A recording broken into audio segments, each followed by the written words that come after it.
Hello aspirants, welcome to analog IAS academy. So మన aspirants ఎవరైతే ఈ క్లాసెస్ చూసుకుంటున్నారో మీరందరూ క్షేమంగా ఉన్నారని చెప్పి మేము అనుకుంటున్నాము. అండ్ మీ ప్రిపరేషన్ కూడా చేస్తున్నారని చెప్పేసి వీఆర్ థింకింగ్. సెకండ్ థింగ్ ఇంకోటి ఏంటి అంటే మనకి హెవీ రెయిన్స్ అనేవి ఉన్నాయి. సో చాలా స్టేట్స్కి మనకి ఐఎండి వాళ్ళు ఏమని చెప్పారు అంటే ఈ రెయిన్స్ ఉన్నాయి, జాగ్రత్తగా ఉండమని చెప్పి. సో ఆస్పిరెంట్స్ జాగ్రత్తగా ఉండండి. ఒకవేళ అది ఇంపార్టెంట్ అయితేనే బయటకు వెళ్ళండి, అదర్వైజ్ స్టే ఇండోర్స్ ఓన్లీ. ఇంకా ఏదైనా నిత్యావసరమైన పరిస్థితిలో అంటే నిత్యావసరమైన వస్తువులు కావాలి అంటే ఆ వస్తువుల్ని తీసుకొని వచ్చేసి ఇంట్లోనే ఉండటానికి ట్రై చేయండి. ఇంకా వేడి నీళ్ళు తాగటానికి ట్రై చేయండి. వేడి అంటే నుళ్ళు వెంచే నీళ్ళు, ఓకే. లూక్వామ్ వాటర్ని ఎప్పుడు కూడా బాయిల్ చేసుకొని లూక్వామ్ వాటర్ని తాగటానికి ట్రై చేయండి.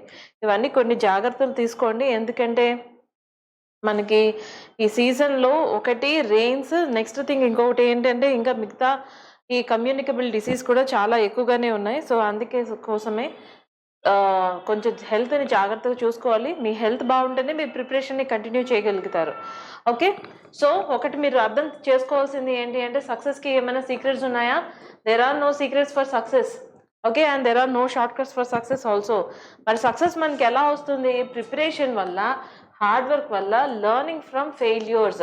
ఏదైనా మనం ఫెయిల్యూర్ అయిపోతే కృంగిపోవద్దు. కొంతవరకు మనకి అసంతృప్తి అనేది ఉంటుంది definitely, because we are human beings కాబట్టి మనం ఏదైనా ఒక డిజైర్డ్ రిజల్ట్ రాకపోతే మనకు ఖచ్చితంగా కొంత బాధ అయితే ఉంటుంది. కానీ ఆ బాధ నుంచి తొందరగా ఓవర్కమ్ చేసుకోవడం అనేది చాలా ఇంపార్టెంట్, ఓకే. సో ప్రిపరేషన్ అనేది రైట్గా ఉండాలి. అండ్ సెకండ్ థింగ్ అనేది హార్డ్ వర్క్ అనేది ఎప్పుడు కూడా కంటిన్యూ చేయండి. You have to learn from failure. When you are doing all of these things, then what you will get? That is success. You will achieve success. Okay. So now let us understand the very important articles of the day. What we are going to study. So ఇది weekend కాబట్టి relax అవ్వద్దు. ఇంకా మన favourite hero movies ఏమన్నా ఉంటే కూడా మీరు చదువుని పక్కన పెట్టి ఎంటర్టైన్మెంట్కి ఎక్కువ ప్రిఫరెన్స్ అనేది ఇవ్వద్దు, ఓకే. ఈరోజు మనం చదువుకోబోయే ఇంపార్టెంట్ కరెంట్ అఫైర్స్ చూసుకుంటే MOSPI comprehensive modular survey. This is related to education. Dropouts గురించి ఇక్కడ మనకి మాట్లాడుతున్నాం అనమాట. చాలా ఇంపార్టెంట్ ఇది. Prelims Anu mains point of వ్యూలో ఇది చాలా మనకి ఇంపార్టెంట్ అవుతుంది. ఇక మనకి MiG-21 రిటైర్మెంట్ అనేది అయ్యింది. సో దీనికి ఫ్లయింగ్ కఫీన్ అని చెప్పి పేరు కూడా ఉంది. So after so many request ఇదేమైంది అంటే MiG-21 మనకి రిటైర్ అయింది. బట్ చాలా ఇంపార్టెంట్ బ్యాటిల్ ఫీల్డ్స్లో MiG-21 మనకి సహాయం చేయటం అనేది జరిగింది. Next UPI goes global, okay. Qatar ఇంకా ఇది ఒక న్యూ నేషన్ మన యూపీఐని అడాప్ట్ చేసుకుంది. ఇది 8th కంట్రీ అనమాట. ఇది మనకి న్యూస్లో ఉంది. ఇంకా next India's propose nuclear liability fund. ఈ న్యూక్లియర్ లయబిలిటీ ఫండ్ అంటే మనకి ఎప్పుడైనా న్యూక్లియర్ డిజాస్టర్స్ జరిగితే ఈ న్యూక్లియర్ డిజాస్టర్స్ కారణంగా ఎవరు ఆ ఫండ్ని ఇవ్వాలి, ఎవరు ఆ ఫండ్ని డిస్బర్స్ చేయాలి, ఇలాంటి వాటికి సంబంధించిన ఒక న్యూక్లియర్ లయబిలిటీ ఫండ్ని క్రియేట్ చేస్తున్నారు. సో దాట్ మనకి ఫారెన్ ఇన్వెస్టర్స్ అనే వాళ్ళకి ఎంకరేజ్మెంట్గా ఉంటుంది అని చెప్పేసి ఇది తీసుకుని రావటం అనేది జరిగింది. ఇక next IUCN international union for conservation of nature వీళ్ళు ఏం చేశారు అంటే dugong conservation reserve in Palk బేని రికగ్నైజ్ చేయటం అనేది జరిగింది. ఓకే. ఇంకా వరల్డ్ పారా అథ్లెటిక్స్ ఛాంపియన్షిప్ 2025 మనకి న్యూఢిల్లీలో ఇది కండక్ట్ చేయబోతున్నారు. పారా అథ్లెటిక్స్లో మనకి ఈసారి మాస్కోట్ వచ్చేసి విరాజ్, ఓకే. ఇలాంటివన్నీ కూడా మనం ఈరోజు ఇంపార్టెంట్ కరెంట్ అఫైర్స్గా మనం చదువుకోబోతున్నాం, ఓకే. సో మనం స్టార్ట్ చేద్దామా? So first article of the day. What is the very first article of the day? That is MOSPI comprehensive modular survey education 2025. ఎప్పుడైనా ఎడ్యుకేషన్, హెల్త్, డిఫెన్స్ ఇలాంటివన్నీ వచ్చాయనుకోండి అది మనకి ఎగ్జామినేషన్ పాయింట్ ఆఫ్ వ్యూకి చాలా important అవుతుంది. ఎందుకంటే they comes under primary field for any nation to get develop. So మనకి ఒక నేషన్లో వాళ్ళ డిఫెన్స్ స్ట్రాంగ్గా ఉండి హెల్త్ సెక్టర్ మీద బాగా ఫోకస్ చేసి మంచి ఎడ్యుకేషన్ని కనుక ఇంపార్ట్ చేస్తున్నాం అనుకోండి ఆటోమేటిక్గా ఆ జనరేషన్ ఇంకా అక్కడి నుంచి మనకి ఆ దేశం ఫ్యూచర్లో ప్రోగ్రెస్ డెఫినెట్లీ అవుతుంది. చైనాలో ఇదే జరిగింది. చైనాలో ఎడ్యుకేషన్ మీద వాళ్ళు చాలా ఫండ్స్ని వాళ్ళు ఏం చేశారు అంటే ఇంపార్ట్ చేశారు. అలా ఎడ్యుకేషన్ మీద ఎప్పుడైతే చాలా ఫండ్స్ని పెట్టారో దాని కారణంగా వాళ్ళు చూడండి ఎన్ని ఇన్నోవేషన్స్ జరుగుతున్నాయి చైనాలో. టెక్నాలజికల్లీ వాళ్ళు ఎంత ఫార్ అహెడ్ అనేది ఉన్నారు. ఓకే, సో అందుకే education comes and very very important sector. So దానికి రిలేటెడ్ ఏదైనా న్యూస్ వస్తే అది మనకి ఎగ్జామినేషన్లో prelims plus mains point of వ్యూకి కూడా అది రెలవెంట్గా ఉంటుంది. సో ఇక్కడ మనకి ఇన్వాల్వ్ అయిన మినిస్ట్రీ ఏంటి అంటే ministry of statistics and programme implementation. Okay, so ఇక్కడ మనకి స్టాట్స్ అనేది తీసుకుంటున్నారు, ఇది గుర్తుపెట్టుకోండి. Okay, so the ministry of statistics and programme implementation వీళ్ళు ఏం చేశారు, మనకి కాంప్రహెన్సివ్ మోడ్యులర్ సర్వే ఎడ్యుకేషన్ 2025ని దీన్ని రిలీజ్ చేశారు. సో దీని యొక్క ఉద్దేశం ఏంటి అంటే స్కూల్ డ్రాప్ అవుట్ రేట్స్ గురించి మనకి మాట్లాడుతున్నాం అన్నమాట. సో ప్రీవియస్గా 2023లో ఉన్న డ్రాప్ అవుట్ రేట్స్ ఎలా ఉన్నాయి, ఇప్పుడు ఎలా ఉన్నాయి, వీటి గురించి ఇది డిస్కస్ చేసుకుంటుంది. ఇక ఇది మనకి ఏం చెప్తుంది అంటే school dropout rates in India. So అదేమైంది అంటే జస్ట్ 2 ఏళ్లలో, సో ప్రస్తుతం మనం 2025లో ఉన్నాం కదా, 2023లో మనకి ఏమైంది అంటే 2023లో మనకి ఒక ఫిగర్ ఉంది. సో దాంట్లో మనకి కరెక్ట్గా సగానికి పడిపోయా, అంటే మన ఎడ్యుకేషన్ అనేది చాలా బెటర్గా ఇస్తున్నాం అని చెప్పేసి. ఓకే, సో అది మనం నిజంగా ఒకటి గమనించాల్సిన విషయం. That is a good thing, ఒక పాజిటివ్ సైన్గా మనం చెప్పొచ్చు. So this is indicating because dropout rates has halved, సగంకి పడిపోయాయి కాబట్టి this indicates that the improvements in education access and retention is good. Okay, so ఎప్పుడు రిటైన్ అవుతారు, ఎప్పుడైతే when you are providing good facilities to the students who are coming to the schools. So దీని కారణంగా, ఎందుకంటే ఇక్కడ మనకి better education provide చేయటమే కాకుండా అండ్ ఫుడ్ కూడా it plays a very important role. So government స్కూల్స్కి మేజర్గా మనకి వచ్చే స్టూడెంట్స్ మనం చూసుకుంటే they usually come from vulnerable sections. వాళ్ళ దగ్గర డబ్బులు అనేది ఉండదు, వాళ్ళ పేరెంట్స్ అనే వాళ్ళు డైలీ వేజ్ లేబర్స్గా మనకి ఉంటారు. వాళ్ళు ఏం చేస్తారంటే పిల్లల్ని తీసుకుని వెళ్తే వాళ్ళకు కూడా డబ్బులు వస్తాయని చెప్పి that's how they actually mind wash the children. So అలాంటి క్రమంలో వాళ్ళకి రోజు మనకి మంచి ఫుడ్ ఇవ్వటం పేరెంట్స్కి చాలా ఏంటి అంటే ఒక ఛాలెంజింగ్ టాస్క్గానే ఉంటుంది. వాళ్ళకి స్కూల్ యూనిఫామ్ కానీ బుక్స్ని ప్రొవైడ్ చేయడం కానీ all these things will be very challenging task for parents. So ఈ క్రమంలో మనకి గవర్నమెంట్ ఏం చేసింది అంటే బుక్స్ని ఇవ్వటం, వాళ్ళకి యాక్సెసరీస్ని ఇవ్వటం, అంతేకాకుండా మిడ్ డే మీల్ స్కీమ్స్ని ప్రొవైడ్ చేయటం, దానిలో ఎగ్ని వాళ్ళకి ప్రోటీన్ ఫుడ్ కూడా దొరకాలి అని చెప్పి ఎప్పుడైతే గవర్నమెంట్ ఇలా చాలా విషయాల మీద ఫోకస్ చేసిందో అప్పుడే ఏమైంది అంటే అప్పుడే మనకి ఈ రిటెన్షన్ రావటం అనేది జరిగింది. సో దీంట్లో మనకి కొన్ని స్టాటిస్టిక్స్ మనం గుర్తుపెట్టుకోవాలి. మెయిన్స్ రాసేటప్పుడైనా సరే ప్రిలిమ్స్కి అయినా సరే మనకి స్టాట్స్ అనేది చాలా ఇంపార్టెంట్ రోల్ని ప్లే చేస్తాయి. సో ఇది కండక్ట్ చేస్తున్న నోడల్ ఏజెన్సీ ఏంటి, ministry of statistics and programme implementation. దీన్ని గుర్తుపెట్టుకోండి. ఇది ఎప్పుడు కండక్ట్ చేశారంటే ఏప్రిల్ నుంచి జూన్ 2025 మధ్యలో ఇది కండక్ట్ చేయటం అనేది జరిగింది. సో ఇది మనకి ఏమైంది అంటే నేషనల్ శాంపుల్ సర్వేలో ఇది 80th round national sample survey తీసుకుంటున్నారు. దాంట్లో 80th రౌండ్లో దీన్ని క్యాలిక్యులేట్ చేయటం అనేది జరిగింది. ఇక దీని యొక్క ఎయిమ్ ఏంటో ఒకసారి మనం చూద్దాం. ఎయిమ్ మనం చూసుకుంటే to track education trends. Okay, so education ట్రెండ్స్ని ట్రాక్ చేయటం, అఫోర్డబిలిటీని ట్రాక్ చేయటం, డ్రాప్అవుట్ లెవెల్స్ ఇన్ ఇండియా, భారతదేశంలో డ్రాప్అవుట్ లెవెల్స్ని కంట్రోల్ చేయటం, ఇవన్నీ దీంట్లో ప్రధానమైన పాత్ర పోషిస్తున్నాయి. ఇంకా కీ ట్రెండ్స్ అనేది ఒకసారి మనం చూద్దాం. డ్రాప్అవుట్ మనకి ఎలా డిక్లైన్ అయింది, ఏ లెవెల్లో డిక్లైన్ అయిందో చూద్దాం. సెకండరీ లెవెల్లో మనం చూసుకుంటే ఫస్ట్ మనం 2022-2023 ఈ ఇయర్ని మనం చూద్దాం. ఇప్పుడు ప్రస్తుతం ఉన్న ఇయర్ తోటి కంపేర్ చేద్దాం. ఓకే, సో 2022-23 ఈ అకాడమిక్ ఇయర్లో మనకి డ్రాప్అవుట్ రేట్ ఎంత ఉంది, 13.8% ఉంది. దీంట్లో సగం పడిపోయిందని చెప్పాం కదా, 8.2%కి పడిపోయింది. అంటే ప్రతి 100 మంది పిల్లల్లో మనకి ఇంతకు ముందు క్లోజ్ టు 14 అనుకుందాం, అప్రాక్సిమేట్లీ 14 కిడ్స్ డ్రాప్అవుట్ అయిపోయేవాళ్ళు. ఇప్పుడు 14 కిడ్స్ కాదు, మనకి ఇది 8 కిడ్స్ మనకి డ్రాప్అవుట్ అవుతున్నారు అనమాట. ఓకే, 8. ఇది మనం యాక్చువల్లీ 0కి మనం తీసుకుని రావాలి. Definitely we will achieve that in near future. ఇక మిడిల్ లెవెల్లో మనం చూసుకుంటే సెకండరీ లెవెల్ అయిపోయిన తర్వాత మిడిల్ లెవెల్లో మనం చూసుకుంటే ఇంతకుముందు మనకి 2022-2023 ఈ అకాడమిక్ ఇయర్లో 8.1% ఉంది. ఇది 3.5%కి పడిపోయింది. అయితే ఇది మనకి సగం కంటే తక్కువ పడిపోయింది అని మనం చెప్పొచ్చు.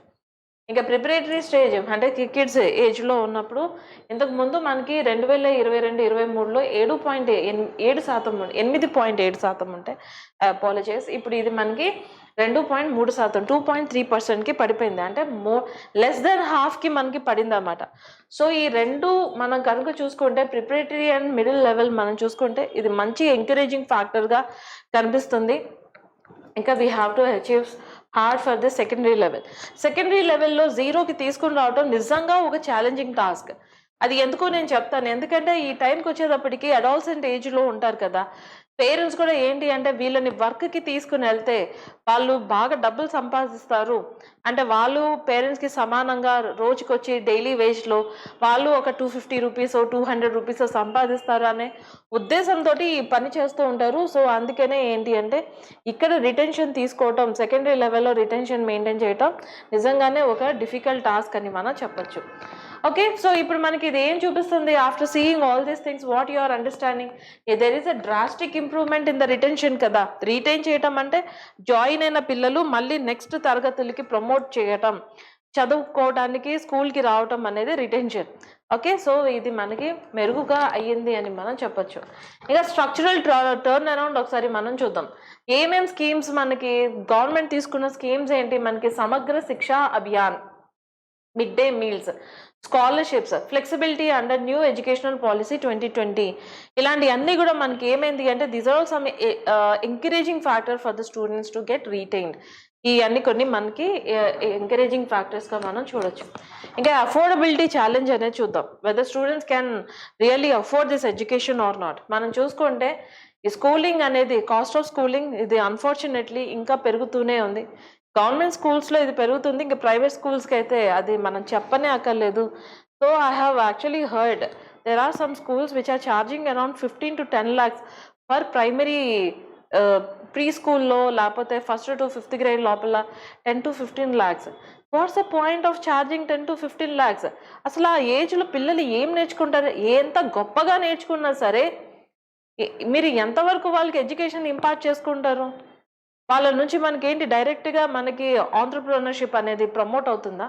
10 to 15 lakhs అనేది నిజంగా చాలా చాలా ఇది పేరెంట్స్ని దోచుకోవటం లాగే అనిపిస్తుంది. ఓకే, సో స్కూలింగ్ రేట్స్ అనేది నిజంగా పెరుగుతూనే ఉన్నాయి. దాని మీద ఒక చెక్ అనేది చాలా ఇంపార్టెంట్. ఇక గవర్నమెంట్ స్కూల్స్లో రూరల్ ఏరియాలో మనకి 2639 రూపీస్ పడుతుంటే యావరేజ్గా ఒక కిడ్ మీద, అదే అర్బన్ ఏరియాలో 4128. ఇది వాళ్ళకి కష్టమే అవుతుంది మనకి, ఎందుకంటే వల్నరబుల్ సెక్షన్స్ కదా ఇక్కడ చదువుకునే పిల్లలు. ఇక ప్రైవేట్ అన్ఎయిడెడ్ స్కూల్స్లో మనం చూసుకుంటే, అంటే ఎయిడెడ్ అంటే మనకి గవర్నమెంట్ నుంచి సహాయం వస్తుంది, వాళ్ళకి కొన్ని ఫండ్స్ వస్తాయి. అన్ఎయిడెడ్ అంటే మనకి గవర్నమెంట్ నుంచి వాళ్ళకి రాదు. సో ఇక్కడ మనకి రూరల్ ఏరియాలో 19,554, అదే అర్బన్ ఏరియాలో మనకి 31,782. ఇక్కడ మనకి ఇంత భారం అనేది పేరెంట్స్ మీద పడుతుంది, ఇయర్లీ మనకి పడుతుంది అన్నమాట. ఇక అఫోర్డబిలిటీ గ్యాప్ అనేది నిజంగానే ఉంది కదా, డెఫినెట్లీ అఫోర్డబిలిటీ గ్యాప్ అనేది మనకి ఉంది. ఇంక ఇది ప్రస్తుతం మనకి ఎందుకు మ్యాటర్ అవుతుంది అంటే ఇది హ్యూమన్ క్యాపిటల్ని, so it will boost the human capital. So this is very important. ఒక దేశం ఈ రేపటి భారత పౌరులారా అని చెప్పేసి మనం పాడుతూ ఉంటాం. ఈరోజు పిల్లలే రేపటి పౌరులు అని చెప్పేసి మనం చెప్తూ ఉంటాం. సో అలాంటి పిల్లల్ని మనం whatever you inject to the children at their young age, అదే వాళ్ళు ఫ్యూచర్లో కూడా రెసిప్రోకేట్ అనేది చేస్తూ ఉంటారు. అందుకే వాళ్ళ మైండ్స్ని క్లీన్గా ఉంచడం అనేది చాలా ఇంపార్టెంట్. హెల్దీ హ్యాబిట్స్ని తీసుకుని రావటం అనేది ఇంపార్టెంట్. హెల్దీ ఎడ్యుకేషన్ ఇవ్వటం అనేది ఇంపార్టెంట్ అనమాట. ఓకే, సో ఇది మనకి ఏం చేస్తుంది అంటే హ్యూమన్ క్యాపిటల్, మన ఎడ్యుకేషన్ మీద చేసే ఇన్వెస్ట్మెంట్ లాస్ అని అనుకోకూడదు. ఎడ్యుకేషన్ మీద చేసే ఇన్వెస్ట్మెంట్ మనకి ఫ్యూచర్లో that will ripe good fruits. Next మనకి literacy and skill base. So ఇది మనకి మన దేశం ఎకానమీ అండ్ ఇన్ఈక్వాలిటీని ఈవెన్చువల్లీ రెడ్యూస్ చేస్తుంది. Because with new thoughts, this rational ideas, ఈ పిల్లలు ఎప్పుడైతే పెరుగుతారో ఫ్యూచర్లో వీళ్ళే ఒక దేశాన్ని మంచిగా ప్రోగ్రెస్లోకి తీసుకుని వెళ్తారు.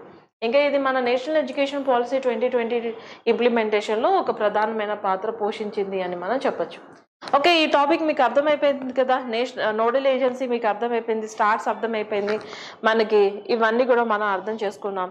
ఏ ప్రోగ్రామ్స్ తీసుకోవడం కారణంగా, గవర్నమెంట్ తీసుకున్న ఏ ప్రోగ్రామ్స్ కారణంగా మనకి రిటెన్షన్ అనేది దొరికింది, ఇలాంటివన్నీ మనం అర్థం చేసుకున్నాం. ఇప్పుడు ఈ టాపిక్ మీద మనకి ఎగ్జామ్లో ఎలాంటి ఎంసీక్యూస్ రావచ్చో ఒకసారి మనం చూద్దాం. Okay, consider the following about the MOSPI, Comprehensive Modular Survey Education. So manaki, what do you mean by MOSPI? Manaki Ministry of Statistics and Program Implementation. Adi manaki ardhamaindi kada. It was conducted by the Ministry of Education as a part of 80th round of NSS. Kaadu kada MOSPI ani cheppesi mana anukunnam. Okay, the survey highlights the school dropout rates in India have halved in the 2 years. Okay, so manaki statement number 2 అనేది మన correct, statement number 1 అనేది మన correct కాదు. So ఇక్కడ ఇచ్చిన options లో మనం చూసుకుంటే బి మాత్రమే మనకి correct. Okay, now let us actually focus on the second important article of the day, that is Dolomens of the Kodaikanal. మీరు ఎప్పుడైనా వెళ్ళారా Kodaikanal? One of the scenic beauty అన్నమాట కొడైకెనాల్, చాలా మంది వెళ్తూ ఉంటారు. It's a tourist spot also. But ఇక్కడ మనకి why this is actually in the news, it is because of the dolmens. అదే మనకి తెలంగాణ ప్రాంతంలో ఈ డోలమెన్స్ ని రాక్షస గుళ్ళు అని చెప్పేసి పిలుస్తూ ఉంటారు. రిమెంబర్ దిస్ నేమ్, రాక్షస గుళ్ళు. మీకు గుళ్ళు అంటే ఏంటో తెలుసు, గుళ్ళు అంటే ఏంటి, మనకి గుడిలు అని చెప్పేసి అర్థం, అంటే టెంపుల్స్ అని చెప్పి. ఎవరి యొక్క టెంపుల్స్? ఒకప్పుడు రాక్షసులు ఉండేవాళ్ళు. ఎందుకు ఆ పేరు వచ్చిందంటే ఒకసారి చూడండి, డోలమెన్స్ అంటే ఇవి మనకి tombs. Okay, dolmens are also some tombs.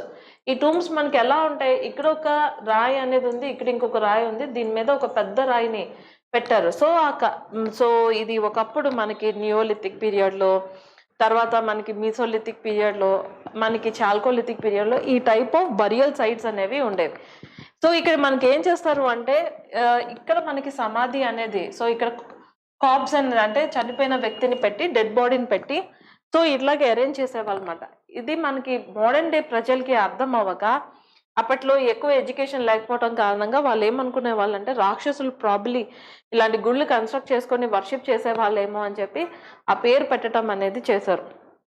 అంతేకాకుండా మనకి సేక్రోఫేగస్ కూడా actually which was in the news. Sarcophagus అంటే ఏంటి, టూంబ్కి ఒక ఆకారాన్ని ఇవ్వటం. మీరు ఎప్పుడైనా సరే ఈజిప్టియన్ మమ్మీస్ చూసారా, మనకి హ్యూమన్ ఆకారాన్ని ఇస్తూ ఉంటారు అనమాట, వాళ్ళు మనుషుల యొక్క ఆకారాన్ని ఇస్తూ ఉంటారు. సో ఈ కొఫిన్ అనేది ఈ ఆకారంలో ఉంటుంది. ఇక కఫిన్లో మనకి డెడ్ బాడీ ఉండటాన్ని దాన్నే మనం సేక్రోఫేగస్.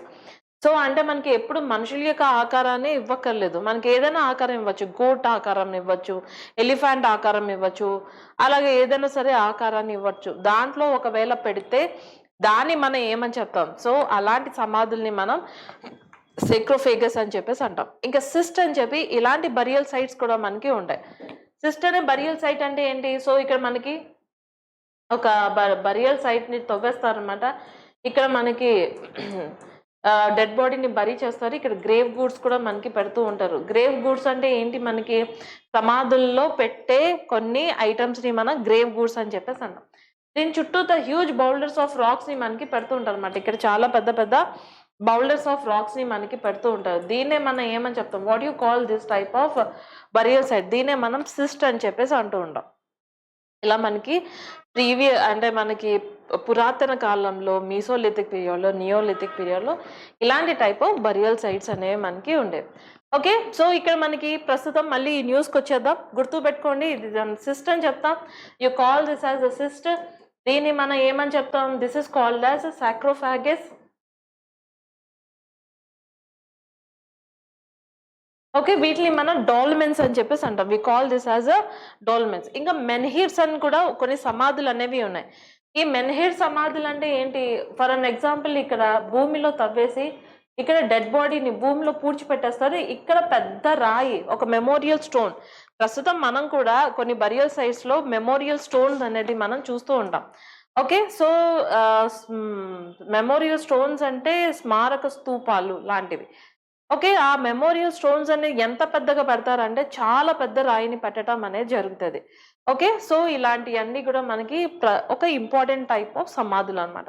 ఇక కొడైకెనాల్లో మనకి డాల్మెన్స్ అనేవి కనిపించే వీటిని మెగాలిథిక్ స్టోన్ స్ట్రక్చర్స్ అని చెప్పేసి అంటారు. Okay, let us try to break down this word. Megalithic అంటే, లిథిక్ అంటే మనకి ఏంటి, స్టోన్స్ అని అర్థం.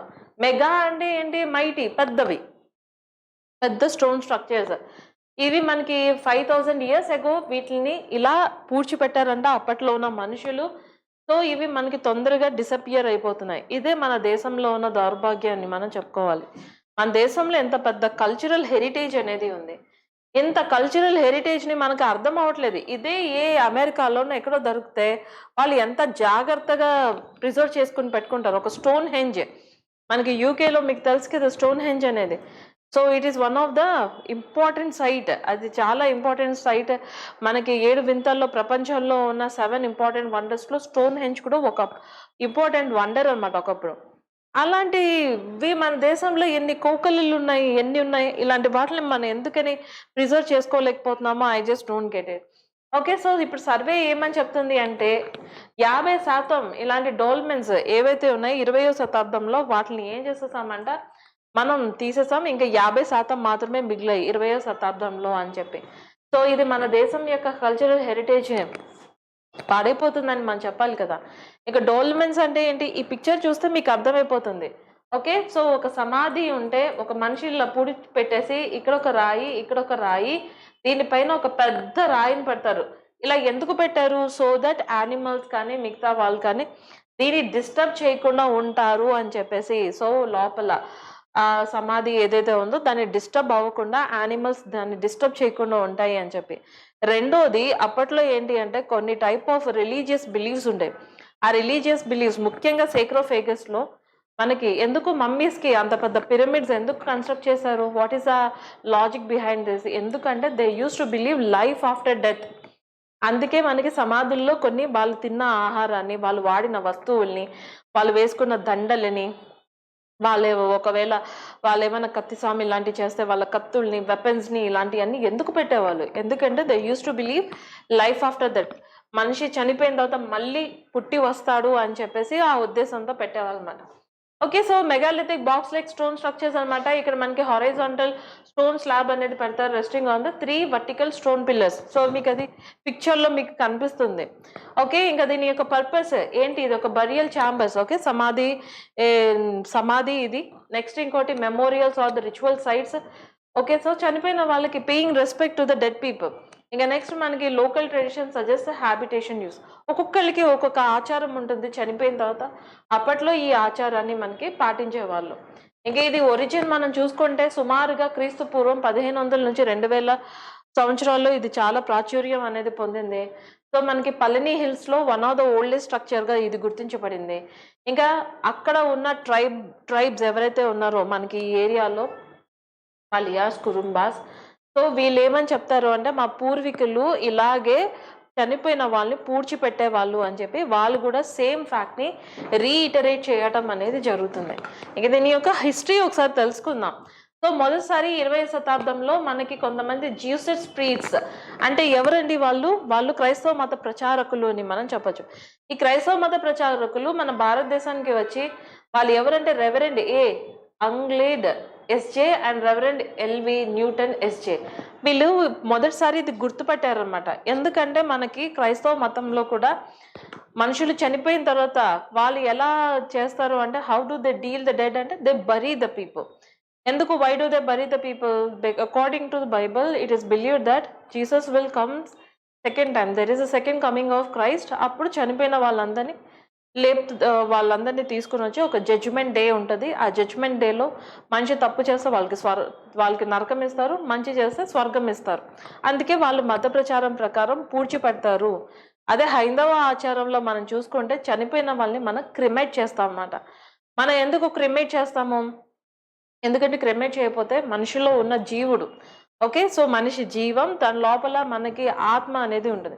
ఈ ఆత్మ బాడీ నుంచి రావాలి అంటే అతన్ని ఖచ్చితంగా క్రిమేట్ చేయాలి. సో ఈ కపాలం పగిలిన తర్వాతే తన ఆత్మ అనేది సపరేట్ అవుతుందని that is their religious beliefs. ఇలా ఒక్కొక్క మతానికి ఒక్కొక్క మత ఆచారం ఉంటుంది. సో అదే మనకి జైన మతస్థుల్లో కానీ లేకపోతే పార్సీ మతస్థుల్లో కానీ కొంతమంది జైన మతస్థులు అలాగే పార్సీ మతస్థులు చనిపోయిన తర్వాత వాళ్ళు ఏం చేస్తారు అంటే వాళ్ళ డెడ్ బాడీని అలా అట్మాస్ఫియర్కి వదిలేస్తారు. They just leave it like that. So వాళ్ళు ప్రకృతికి వదిలేస్తారు. రాబందులు, ద న్యాచురల్ స్కావెంజర్స్ ఇలాంటివన్నీ వచ్చాయి. అంటే మనిషి చనిపోయిన తర్వాత కూడా ఎవరో ఒకరికి ఉపయోగపడాలి అనేది వాళ్ళ యొక్క ఉద్దేశం. ఇలాగ చనిపోయిన వాళ్ళని ఒక్కొక్క మతం ఒక్కొక్క రకంగా ట్రీట్ చేయడం అనేది మనం చూడొచ్చు. ఇంకా 1928లో ఆర్కియలాజికల్ సర్వే ఆఫ్ ఇండియా మెమోరియర్స్ దీంట్లో మనకి ఏం చేశారంటే ఈ సైట్స్ని మనకి రికార్డ్ చేయడం అనేది జరిగింది. ఇది వీళ్ళు ఎలా రికార్డ్ చేశారు, వాళ్ళు అక్కడ న్యాచురల్గా ఒక రోడ్ కన్స్ట్రక్షన్లో ఈ డాల్మెంట్స్ కనిపిస్తే దాన్ని ఏం చేశారంటే వాళ్ళు దాన్ని సేవ్ చేసి దాన్ని మెన్షన్ చేశారన్నమాట. సో అండ్ సో ఏరియాలో ఇక్కడ డాల్మెంట్స్ అనేవి ఉన్నాయి అని చెప్పి. ఇంకా ఎక్స్కవేషన్స్ అనేది మనకి తండికుడి అండ్ పెత్తుపరాయి ఈ ఏరియాలో మనకి తవ్వకాలు జరిగినప్పుడు black and red pottery, so మనకి కుండల మీద బ్లాక్ కలర్ కుండలు, రెడ్ కలర్ కుండలు అనేవి మనకి కనిపించాయి. కార్నీలియన్ బీడ్స్, ఈ కార్నీలియన్ బీడ్స్ అంటే మీరు ఈ పిక్చర్లో మీరు చూడొచ్చు. ఈ రాయి మనకి సౌత్ ఇండియాలో దొరకదు, ఇది మనకి రాజస్థాన్ అండ్ గుజరాత్లో మాత్రమే దొరుకుతుంది. బట్ ఈ రాయికి సంబంధించిన అంటే ఈ స్టోన్స్ బీడ్స్ ఏవైతే ఉన్నాయో, పూసలు, బీడ్స్ అంటే పూసలు అని, ఇవి మనకి సౌత్ ఇండియాలో కనిపించాయంటే దాని ఉద్దేశం ఏమై ఉండొచ్చు అంటే మనకి నార్త్ నుంచి సౌత్కి ఏదో ఒక ట్రేడ్ ప్రాక్టీస్ అయితే ఉండాలి కదా. సో అప్పట్లో ఒక బార్టర్ సిస్టమ్ అనేది ఉంది. ఈ బార్టర్ సిస్టంలో మనకి ట్రేడ్ ప్రాక్టీసెస్ కారణంగా నార్త్ నుంచి సౌత్కి ఇవి ఎక్స్చేంజ్ ఆఫ్ గూడ్స్లో మనకి ఇది వచ్చి ఉండొచ్చు అని చెప్పి ఇది ఒక అంచనా.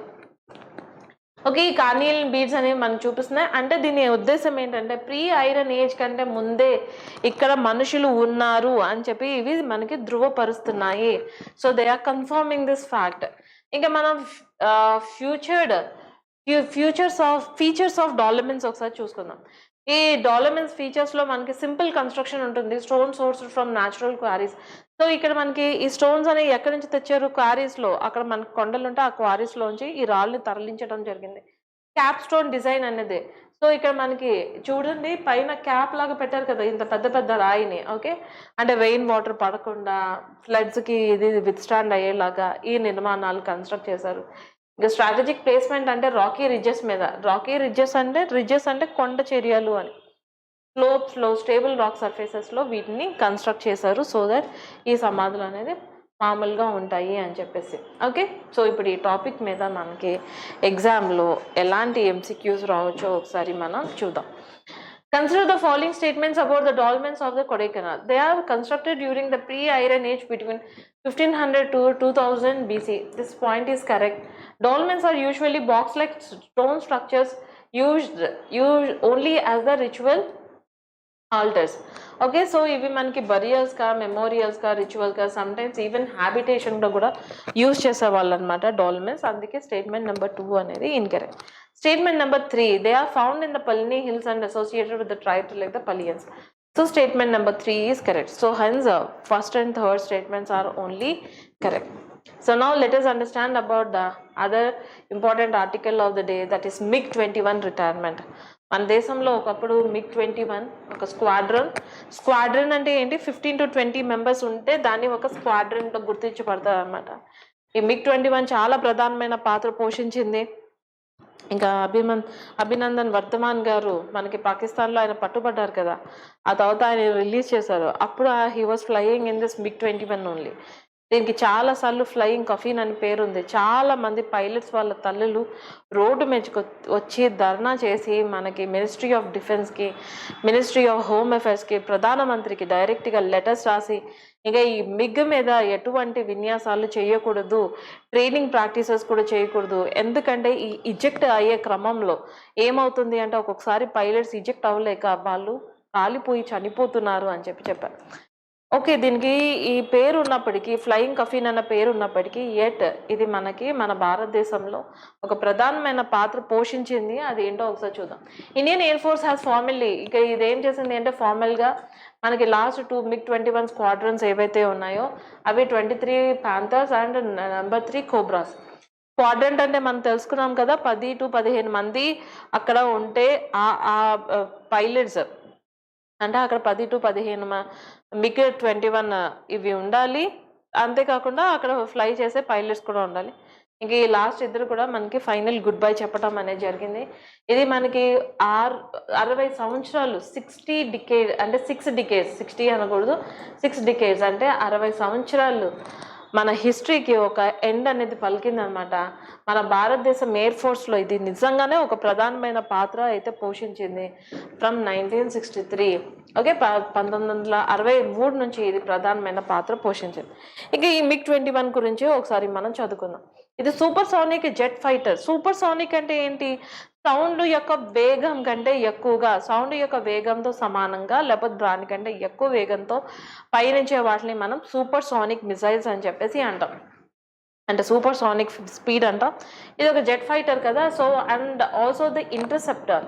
ఇంటర్సెప్టర్ అంటే ఇంటర్సెప్ట్ చేయటం, అంటే ఇది మనకి శత్రువు యొక్క విమానాలు వస్తే దాన్ని కూడా గమనించి మనకి చెప్తుంది, దాన్ని ఇంటర్సెప్టింగ్ అని చెప్పేసి అంటారు. With delta wing design. So ఇక్కడ మీరు చూడండి డెల్టా వింగ్ డిజైన్ అనేది మనకి కనిపిస్తుంది. ఇంకా నాటో వాళ్ళ కోడ్ నేమ్ ఏంటి? మనకి నార్త్ అట్లాంటిక్ ట్రీటీ ఆర్గనైజేషన్ వాళ్ళు మిగ్గికి ఒక కోడ్ నేమ్ పెట్టారు. ఏంటి అది? ఫిష్ బెడ్ అని చెప్పి. ఇంకా మనకి బలా లైకా షేప్ అనేది ఒకటి ఉంది, అండ్ సిల్వర్ స్వాలో, ఇవన్నీ దీనికి ఉన్న ఒక నిక్ నేమ్స్ అనమాట. దీన్ని మనకి రష్యాలో మికోయన్ యూరోవిచ్ డిజైన్ బ్యూరో వాళ్ళు, సోవియత్ యూనియన్, అప్పట్లో మనకి సోవియత్ యూనియన్ ఉంది, ఇప్పుడు మనకి డిసింటిగ్రేట్ అయిపోయింది కదా. సోవియత్ యూనియన్ వాళ్ళు 1950లో దీన్ని డెవలప్ చేశారు. ఇంకా ఇది మనకి ఫస్ట్ ప్రోటోటైప్ అనేది 1955లో ఇది మనకి దాని మొదటి ప్రోటోటైప్ అనేది ఫ్లై అయింది. తర్వాత world's one of the most produced super sonic జెట్గా ఇది గుర్తించబడింది. దీని సేల్స్ బాగానే ఉన్నాయన్నమాట. ఇంకా మన భారతదేశంలో మొదటిసారి మనం 1963లో దీన్ని మన భారతదేశం ఎయిర్ ఫోర్స్లోకి తీసుకున్నాం. Okay, first super sonic jet అనమాట మన భారతదేశంలో. ఇంకా అప్పటి నుంచి మనం 700 MiG-21ని తీసుకున్నాం. దాంట్లో ఉన్న సంబంధించిన డిఫరెంట్ వేరియంట్స్ని తీసుకోవటం అనేది జరిగింది. ఇంకా లాస్ట్ మేజర్ అప్గ్రేడ్ ఈ MiG-21లో మనం లాస్ట్గా మనం కొనుక్కుంది ఏంటి అంటే MiG-21 బైసన్. ఇది 2006లో మనం కొనుక్కున్నాం. ఇంకా ఆ తర్వాత నుంచి మనం కొనుక్కోలేదన్నమాట. దీన్ని అప్గ్రేడేషన్ కూడా మనం ఆపేసినట్టే అయిపోయింది. ఇంకా ఇది మనకి ఏ యుద్ధాల్లో ప్రధానమైన పాత్ర పోషించింది అంటే 1965 ఇండో పాకిస్తాన్ వార్లో డెఫినెట్లీ ఒక ఇంపార్టెంట్ రోల్ని ప్లే చేసింది. 1971 బంగ్లాదేశ్ లిబరేషన్ వార్లో, యాక్చువల్లీ దీంట్లో మనకి 1971 బంగ్లాదేశ్ లిబరేషన్ వార్లో మనం డైరెక్ట్గా పార్టిసిపేట్ చేయలేదు. మనం బలవంతంగా పాకిస్తాన్ని ఈ యుద్ధంలోకి దింపింది. అండ్ డెఫినెట్లీ మనం ఈ యుద్ధాన్ని మనం వీరోచితంగా పోరాటం చేసాం. తర్వాత బంగ్లాదేశ్ని పాకిస్తాన్ నుంచి విడిపించే పాత్రలో భారతదేశం ఇచ్చిన చేయూతే దీంట్లో ఇంపార్టెంట్ రోల్ని ప్లే చేసింది. దీని కారణంగానే పాకిస్తాన్ లొంగిపోవటం అనేది జరిగింది. ఓకే, సో పాకిస్తాన్ మన మీద చేసిన ప్రతి ఒక్క యుద్ధంలో ఓడిపోయింది. ఇక నెక్స్ట్ 1999 కార్గిల్ కాన్ఫ్లిక్ట్లో మనకి ఇది అయిపోయింది. తర్వాత నెక్స్ట్ దీనికి మనం ఏమని చెప్పాం? ఫ్లయింగ్ కఫిన్ అని చెప్పి ఒక నిక్ నేమ్ ఉందని చెప్పాం కదా. So it is infamous for is high crash rates. చాలా హై క్రాష్ రేట్స్. ఎంత అంటే 500+ యాక్సిడెంట్స్ అనేవి అయ్యాయి. 500 కంటే ఎక్కువ యాక్సిడెంట్స్ అయ్యాయి. 170 పైలట్ డెత్స్. ఇది మామూలు విషయమా? అసలుకి 170 మంది పైలట్ చనిపోవటం అంటే మామూలు విషయం కాదనమాట. ఇంకా దీని ఫీచర్స్ చూసుకుందాం. ఇన్ని డ్రాబ్యాక్స్ ఉన్నప్పటికీ దీని సేల్స్ అయితే మాత్రం బాగానే ఉన్నాయి. సింగిల్ ఇంజిన్ ఉంది అనమాట. సింగిల్ సీట్ ఇంటర్సెప్టర్ ఉంది.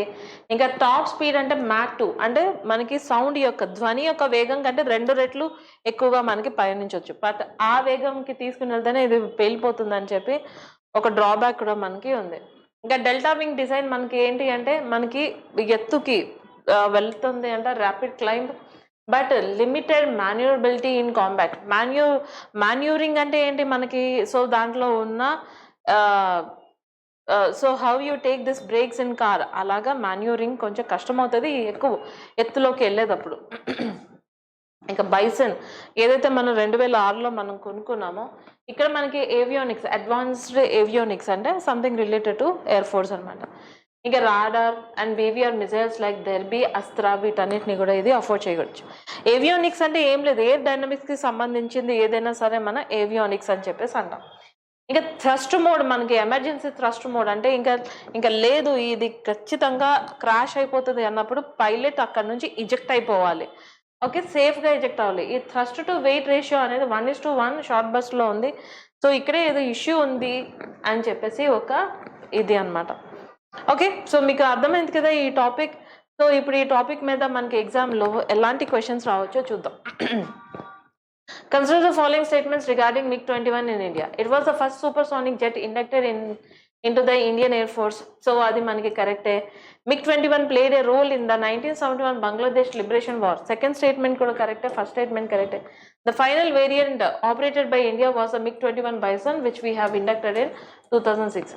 So manaki deentlo edi correct ante option D is correct. Okay, all the statements above are correct. So let us move on to the other important article of the day, that is related to UPI. UPI goes global, NPCI Qatar National Bank Partnership. So ఇది మనకి what is this news is all about, this is the 8th country. ఇది మనకి మన యూపీఐని use చేస్తున్న 8వ దేశం అని మనకి తెలుస్తుంది. Okay, national payments corporation of India వీళ్ళే మనకి యూపీఐని హ్యాండిల్ చేస్తారన్నమాట.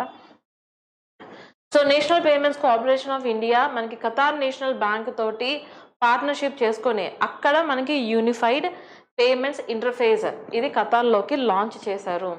ఇక మనకి Indians are the second largest group of international visitors to the Qatar. ఇది ఇంక ఎందుకు తీసుకుని వచ్చారంటే ఖతార్లో మనకి మనం భారతీయులు మనకి ఏంటి అంటే ద సెకండ్ లార్జెస్ట్ విజిటర్స్. ఇక ఫస్ట్ వేరే దేశాలు ఉన్నాయి, మనకి సెకండ్ లార్జెస్ట్ విజిటర్స్ మన భారతదేశం నుంచి చాలా మంది ఖతార్కి వెళ్తున్నారు అన్నమాట. సో ఇంకా ఈ మూవ్ మనకి ఏం చేస్తుంది అంటే రెడ్యూసెస్ క్యాష్ డిపెండెన్స్. సో మనకి క్యాష్ డిపెండెన్స్ని తగ్గించడం, అంతేకాకుండా కరెన్సీ ఎక్స్చేంజ్ ఇలాంటివన్నీ భారతదేశంకి సంబంధించిన టూరిస్ట్ చాలా ప్రాబ్లం ఫేస్ చేస్తున్నారు. అందుకే మనం ఇది ఇంట్రడ్యూస్ చేయడం అనేది మనకి జరిగింది. ఇంకా ఇది ఎందుకు ఇంపార్టెంట్, టూరిజంని ఇది బూస్ట్ చేస్తుంది అనమాట. సో మన భారతదేశం నుంచి చాలా మంది ఖతార్కి వెళ్ళి అక్కడ వర్కర్స్గా ఉన్నారు. ఇంకా soft power, okay, digital payments leader. మనం ఎప్పుడైతే డిజిటల్ పేమెంట్స్కి వెళ్తామో అక్కడ ట్రాన్స్పరెన్సీ అనేది ఎక్కువ ఉంటుంది. అఫ్కోర్స్ దాంట్లో ఉన్న ఫెయిల్యూర్స్ కూడా ఉన్నాయి. So a coin has both sides, that is what we need to understand about. ఇంకా నెక్స్ట్ గ్లోబలైజేషన్ ఆఫ్ యూపీఐ మనం చూసుకుంటే మన ఖతార్ అనేది this is the 8th country to adopt UPI after ఏ దేశాలతో Bhutan, France, Mauritius, Nepal, Singapore, Sri Lanka and UAE తర్వాత మనకి Qatar. So remember this thing, Bhutan, France, మారిషస్లో ఉంది, నేపాల్లో ఉంది, సింగపూర్లో ఉంది, శ్రీలంకలో ఉంది, ఇంకా యూఏఈలో కూడా మనకి ఉంది. సో నెక్స్ట్ గల్ఫ్ దేశంలో మనకి యూఏఈ తర్వాత ఇది. ఇక యూపీఐ మనం చూసుకుంటే ఇది ఎన్పిసిఐ ఇది మనకి 2016లో ఇది డెవలప్ చేయబడింది అనమాట. డిజిటల్ పేమెంట్ సిస్టమ్స్ని, ఇమీడియట్ పేమెంట్ సర్వీసెస్, వెంటనే డబ్బులు అనేది క్రెడిట్ అవుతాయి, ఆధార్ ఎనేబుల్డ్ పేమెంట్ సిస్టమ్స్ని మనకి ఇది తీసుకుని రావటం అనేది జరిగింది. ఇంకా యూపీఐ అంటే మనం ఆల్రెడీ చదివేసుకున్నాం. So this is all about this particular article. So ఇప్పుడు ఈ ఆర్టికల్ మీద మనకి ఎలాంటి ఎంసీక్యూస్ రావచ్చో ఒకసారి చూద్దాం. Which of the following statements about UPI is correct? UPI is developed by the reserve bank of India. తప్పు కదా, అది మనకి ఎన్పిసిఐ కదా. ఇక next it is build on the immediate payment services, అదే మనం ఐఎంపిఎస్ అంటాం. ఇక Aadhaar enabled payment system. So ఇది కూడా కరెక్టే. India accounts for nearly 50% of global real time payments through UPI. So statement number 3 is also correct. 2 and 3 statements are correct, so hence B option is correct. Okay, so next moving on to the other important article of the day, that is the nuclear liability bill. India's nuclear liability bill ఇది మనకి proposal వచ్చింది. Liable అంటే ఏంటి, మీరు you are deem to pay something to the other person, దాన్నే మనం liability అని చెప్పేసి అంటాం. సో మనకి మన భారతదేశం న్యూక్లియర్ లయబిలిటీ ఫండ్ అనేది ఇది అప్కమింగ్ అటామిక్ ఎనర్జీ బిల్లోకి తీసుకుని వస్తుంది. సో ఇంతకు ముందు ఏంటి అంటే ఏదైనా న్యూక్లియర్ డిజాస్టర్ జరిగితే ఈ న్యూక్లియర్ డిజాస్టర్ని మనకి ఎన్పిసిఐ సో వీళ్ళు పే చేయటం ఇలాంటి చాలా కష్టంగా అనిపించేది. అంతేకాకుండా ఏదైనా దేశం ఆ న్యూక్లియర్ పవర్ ప్లాంట్ పెట్టడంలో హెల్ప్ చేస్తే వాళ్ళ మీద కూడా మనకి భారం పడేది. ఇలా జరగటం కారణంగా ఏమైంది అంటే బికాస్ ఆఫ్ దిస్ రీజన్ చాలా మంది ఫారినర్స్ ఎఫ్డిఐస్ మన భారతదేశానికి రావటం కష్టమైపోతుంది. సో అందుకనే ఇది మనకి ఫారినర్స్కి ఎఫ్డిఐస్కి డిస్కరేజ్మెంట్ ఫ్యాక్టర్గా రాకుండా న్యూక్లియర్ లయబిలిటీ బిల్ని ప్రపోజ్ చేయడం అనేది జరిగింది. ఓకే, సో ఇప్పుడు ఏం చేశారు అంటే అటామిక్ ఎనర్జీ యాక్ట్ 1962ని అమెండ్ చేస్తారు. అంతేకాకుండా civil liability for nuclear damage act CLNDA 2010 ఈ రెండింటిని కూడా అమెండ్ చేసి అంటే ఫారినర్స్కి ఏ సంబంధం లేదు, ఏదైనా సరే డ్యామేజ్ జరిగితే మనం ఇస్తాము అని చెప్పేసి ఇలాగ కొన్ని క్లాజెస్ని తీసుకుని వచ్చారు. దీని ఆబ్జెక్టివ్ ఏంటి, ప్రైవేట్ అండ్ ఫారిన్ ఇన్వెస్ట్మెంట్ని మనం అట్రాక్ట్ చేయటం, ఇంకా ఇండియన్ న్యూక్లియర్ సెక్టర్ని మనకి ముందుకు తీసుకుని వెళ్తాం. క్లీన్ ఎనర్జీ మీద, అంటే కార్బన్ ఎమిషన్స్ వల్ల మనకి వచ్చే ప్రాబ్లమ్స్ ఏంటో మనం ప్రతిరోజు తెలుసుకుంటున్నాం కాబట్టి క్లీన్ ఎనర్జీ మీద మనం ఫోకస్ చేయాలని. ఇంక ఇది మనకి ఎందుకు నీడెడ్ అంటే nuclear power currently contributes. So of course ఇది మన ఎనర్జీ నీడ్స్లో లెసర్ దాన్ 3% అనుకోండి ఈ భారతదేశం ఎలక్ట్రిసిటీలో. ఇంకా ఇండియా ఏం ఎక్స్పాండ్ చేస్తుంది అంటే న్యూక్లియర్ కెపబిలిటీ 12-fold by 2047, 2047 లోపల మనకి ఎంత ఏంటి 12-fold by 2047 అనమాట.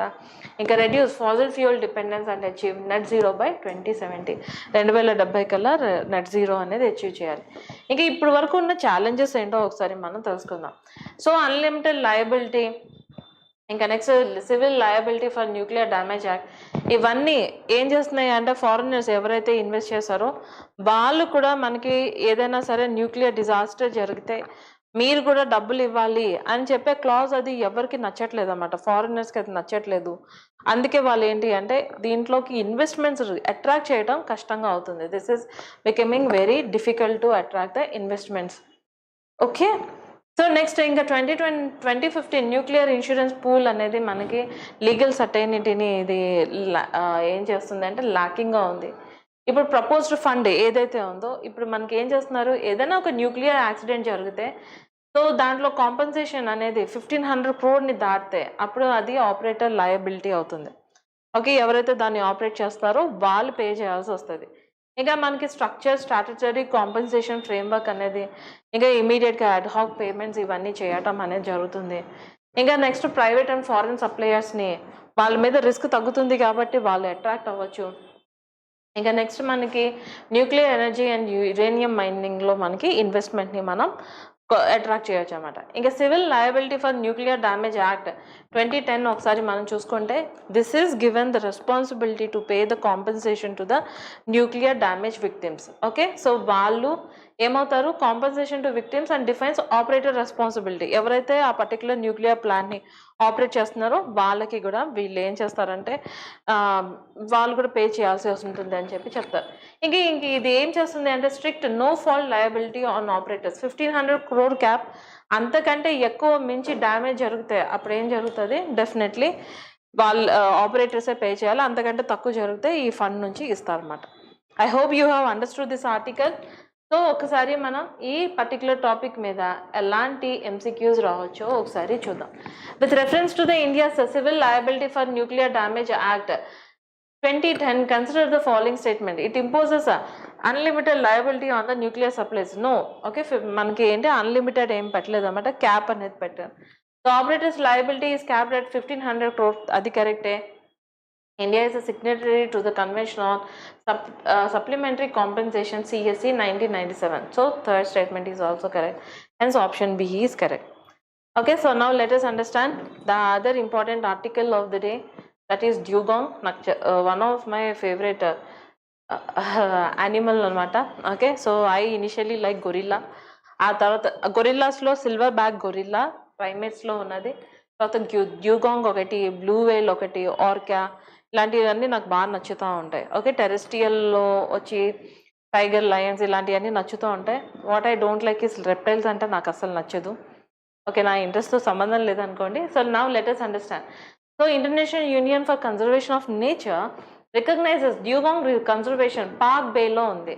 సో ఫస్ట్ మీకు ఏం తెలియాలి అంటే పార్క్ బే ఎక్కడ ఉందో మీకు తెలియాలి. First of all you need to understand about Palk bay.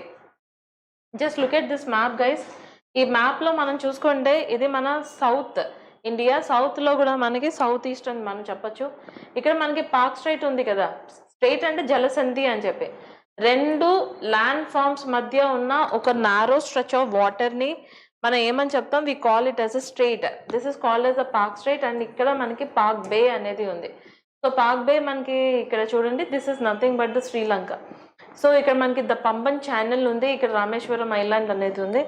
So ఇక్కడ మనకి IUCN ఏం చేశారు అంటే ఈ కన్జర్వేషన్ కాంగ్రెస్ అనేది మనకి అబుదాబిలో మనకి జరిగిందనమాట. ఇది మన భారతదేశం యొక్క ఫస్ట్ డ్యూగాంగ్ కన్జర్వేషన్ రిజర్వ్ పార్క్ బేలో మన తమిళనాడులో. ఇది మనకి ఏమైంది అంటే బయోడైవర్సిటీ కన్జర్వేషన్లో భారతదేశం ఒక స్టెప్ తీసుకుంది అని మనం చెప్పొచ్చు. ఇంకా IUCN అంటే ఏంటో ఒకసారి మనం తెలుసుకుందాం. ఓకే, సో ఇది ఒక international union which is given responsibility to protect the nature. Okay, so IUPN, దీన్ని IUCN లేదా IUPN అని కూడా అంటారు. అక్టోబర్ 1948లో ఇది ఫామ్ అయింది. ఒక ఇంటర్నేషనల్ కాన్ఫరెన్స్ ఫాంటెన్బ్లూ, ఇది మనకి ఫ్రాన్స్లో ఉంది అనమాట. అక్కడ ఈ తీర్మానం తీసుకొని IUCNని నెలకొల్పారు.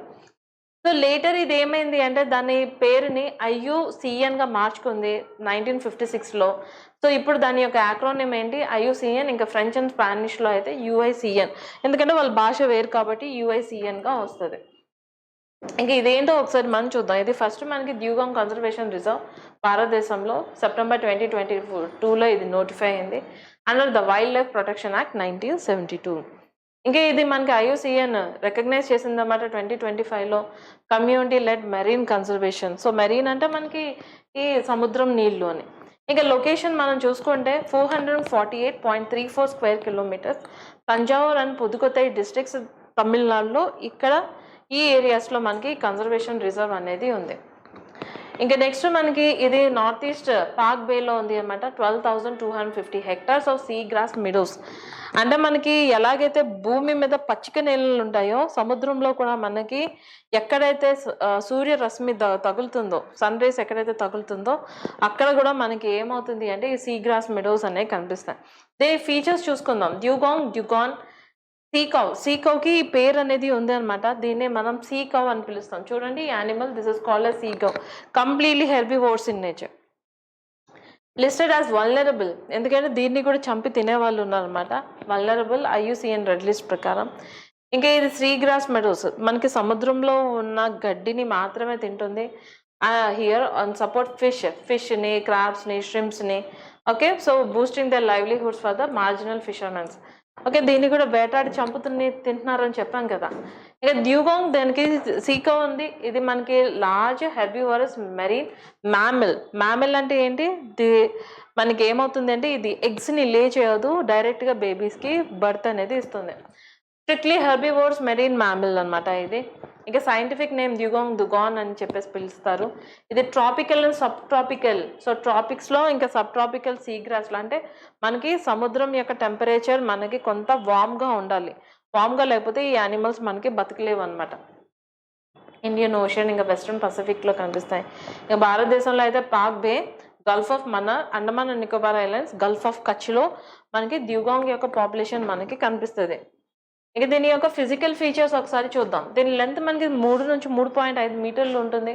ఇంకా వెయిట్ 300+ kgs అనేది ఉంది. ప్యాడల్ లైక్ ఫ్లిప్పర్స్ అంటే ఇది అండి. So this is called as flippers, through which it actually swims in the water కదా. ఫ్లిప్పర్స్ డాల్ఫిన్ లైక్ టెయిల్ అనేది ఉంది. సో ఇక్కడ మీరు చూడొచ్చు, if it is visible to you. So can you see, ఇక్కడ మనకి డాల్ఫిన్ లైక్ టెయిల్ అనేది ఉంది. ఇంకా నెక్స్ట్ రౌండెడ్ స్నౌట్ అంటే ఏంటి, this is called as snout. ఈ స్నౌట్ మనకి ఇలా ఉంది అనమాట, రౌండెడ్. సో ఇక్కడ మీరు చూడొచ్చు రౌండెడ్ స్నౌట్ అనేది మనకి ఉంది. Okay, adapt for grazing the sea grass. So దానికి ఆ స్నౌట్ ఎందుకు ఉంది, సీ గ్రాస్ని తినేందుకు అనుకూలంగా ఉండటానికి.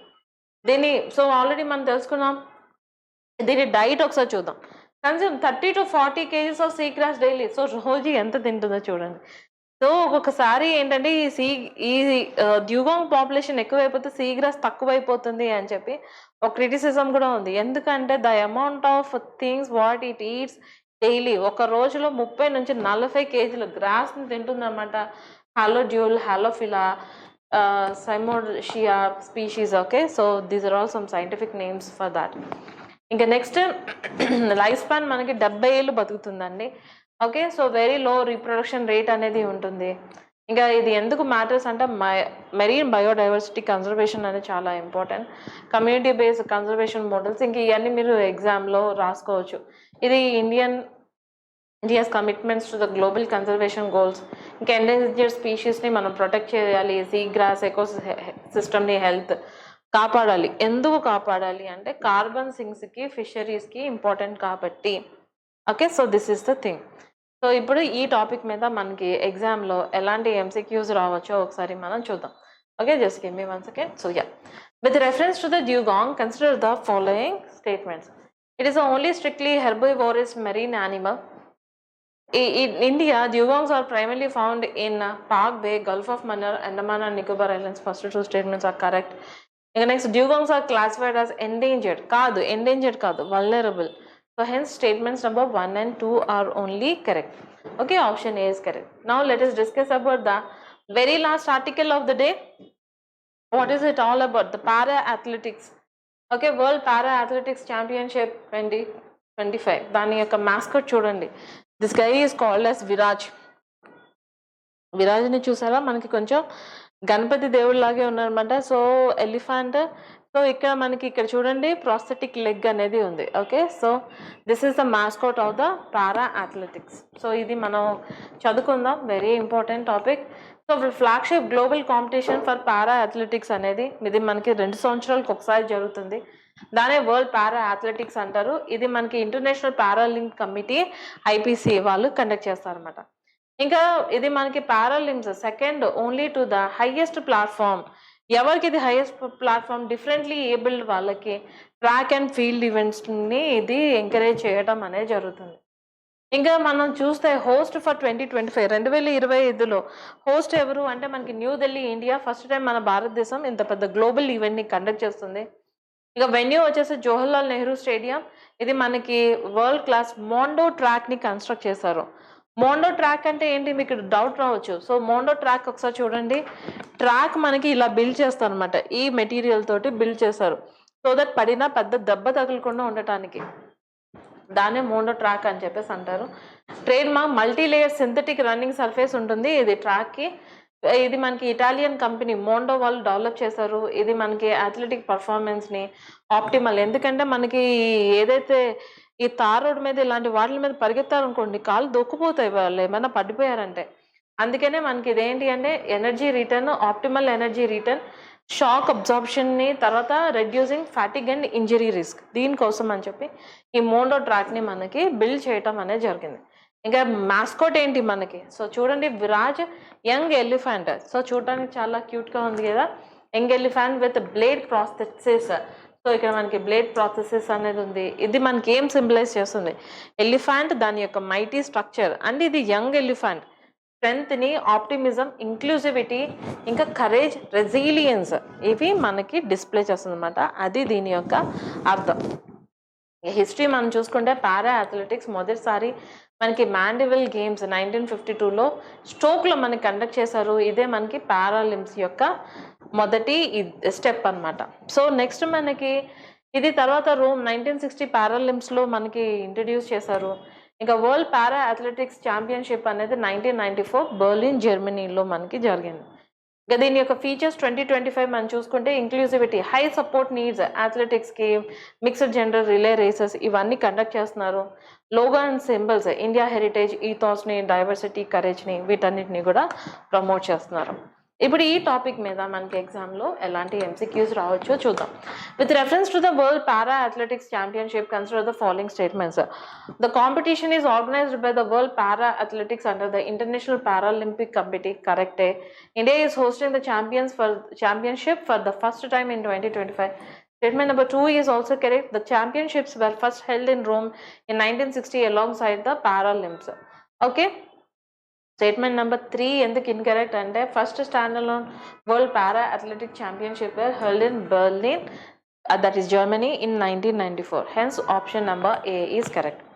సో ఇంతటితో ఈరోజు కరెంట్ అఫైర్స్ అనేవి మనకి కంప్లీట్ అయిపోయాయి. I hope you have completely understood this. ఇలాగే ప్రతిరోజు మనం కరెంట్ అఫైర్స్ అనేది మనం ప్రొవైడ్ చేస్తున్నాం. ఐ నో మన భారతదేశం అంతా ప్రస్తుతం ఫెస్టివల్ ఫర్వర్లో ఉంది. మనకి దసరా అనేది జరుగుతుంది. సో ఎన్ని ఫెస్టివల్స్ వచ్చినా ఎలాంటివి వచ్చినా సరే మీ ప్రిపరేషన్ని మాత్రం ఆపద్దు. ఇది వీకెండ్ కదా, నేను రిలాక్స్ అవ్వాలి. డెఫినెట్లీ మైండ్కి రిలాక్సేషన్ ఇంపార్టెంటే, బాడీకి కూడా రిలాక్సేషన్ ఇంపార్టెంటే. కానీ ఎక్కడ కూడా మన చదువు కాంప్రమైజ్ అవ్వకుండా చూసుకోవటం అనేది ప్రతి ఒక్క అభ్యర్థుల చేతిలో ఉంటుంది. ప్రతిరోజు ఎవరో ఒకళ్ళు వచ్చి మనల్ని మోటివేట్ చేయరు. సెల్ఫ్ మోటివేషన్ అనేది చాలా చాలా ఇంపార్టెంట్. ఓకే, సో మీ గోల్ మీరు అచీవ్ అయ్యేంత వరకు మీరు రిలాక్స్ అవ్వకండి. మీ ప్రిపరేషన్ని కంటిన్యూ చేస్తూనే ఉండండి. Is that okay? సో ఇంతటితో మన క్లాస్ కంప్లీట్ అయిపోతుంది. మళ్ళీ మండే రోజు కరెంట్ అఫైర్స్తో మీ ముందుకు వస్తాను. Till then take care and bye.